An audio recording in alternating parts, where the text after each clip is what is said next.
अगर मैं आपसे ये पूछूं कि इस दुनिया का सबसे बड़ा प्रॉब्लम क्या है, तो शायद आपके दिमाग में बहुत सारे प्रॉब्लम्स आ जाएंगे। हाल ही के महामारी के चलते शायद और भी कई प्रॉब्लम्स का ख्याल आपके दिमाग में आए, लेकिन मैं आपको बता दूं कि इस दुनिया का सबसे बड़ा प्रॉब्लम जो है वो है पॉपुलेशन। और जितना भी प्रॉब्लम्स क्रिएट होते हैं वो सिर्फ इस पॉपुलेशन के वजह से ही होता है, और इसी के वजह से और भी कई सारे प्रॉब्लम्स क्रिएट होते हैं, जैसे कि पानी का लेयर कम हो जाना, पॉल्यूशन बढ़ जाना, बहुत सारे।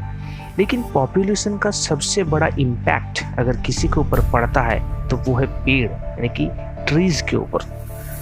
ट्रीज के ऊपर मतलब जंगल्स के ऊपर, क्योंकि पॉपुलेशन जितना ज़्यादा होगा उतना ज़्यादा ज़मीन चाहिए लोगों को रहने के लिए।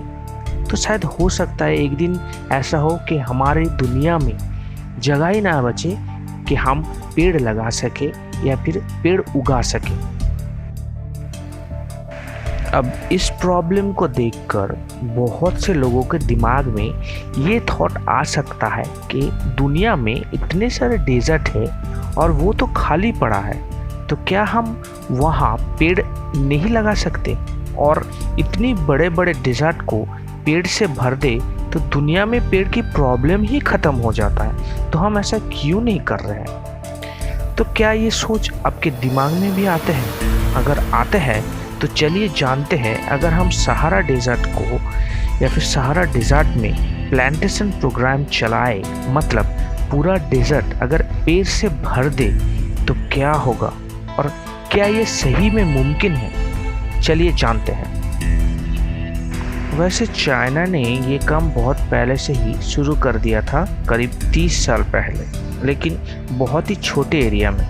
चाइना अपने किबूची डेजर्ट के 1/3 हिस्से में करीब 70 डिफरेंट स्पीसीज के प्लांट लगाए। लेकिन क्या हम बड़े मात्रा में किसी बड़े डेजर्ट में, यानी कि सहारा डेजर्ट में ये काम कर सकते हैं?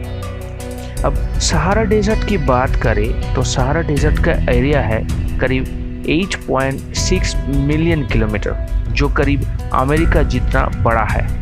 और अगर हम इस जगह में पेड़ लगाए और पेड़ लगाने में सक्षम हुए तो करीब 7.6 million of tons carbon remove कर सकते इस दुनिया से। इसके वजह से सहारा में रेनफॉल बहुत ज़्यादा बढ़ेगा और सहारा का तापमान करीब 8 डिग्री सेंटीग्रेड तक कम हो जाएगा। लेकिन इसका सालाना खर्चा हो सकता है करीब $2 ट्रिलियन तक।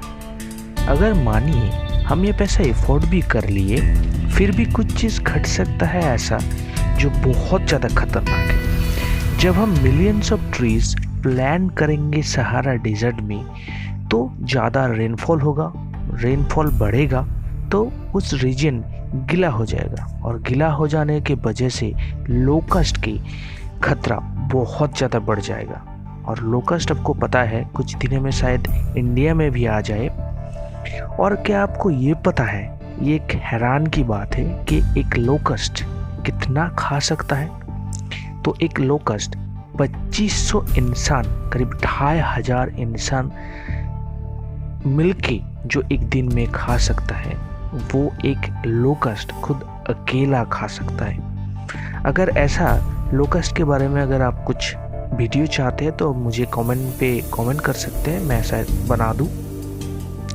और अब आते हैं सबसे बड़े प्रॉब्लम में। क्या होता है कि जो सहारा का सैंड है, यानी कि रेत है, वो हवा के तेज गति के वजह से उड़कर अटलांटिक ओशन पार करके रेन फॉरेस्ट में जाके गिरता है। और रेत ओशन के ऊपर से उड़ते हुए जब ओशन पार करता है तब मॉइस्चर को भी अपने साथ लाता है। और जैसे ही रेत रेन फॉरेस्ट में आसमान से गिरता है नीचे, तो बारिश साथ लेके गिरता है, और ये डस्ट और बारिश रेन फॉरेस्ट को फर्टिलाइज करता है।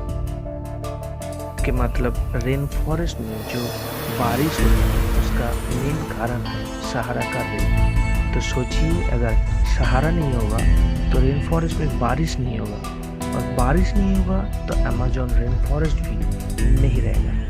तो जैसे कि ग्रीन सहारा दुनिया में कार्बन एमिशन को कम कर देगा, वैसे ही दुनिया के एक पार्ट यानी कि अमेज़न रेन फॉरेस्ट को डिस्ट्रॉय कर देगा।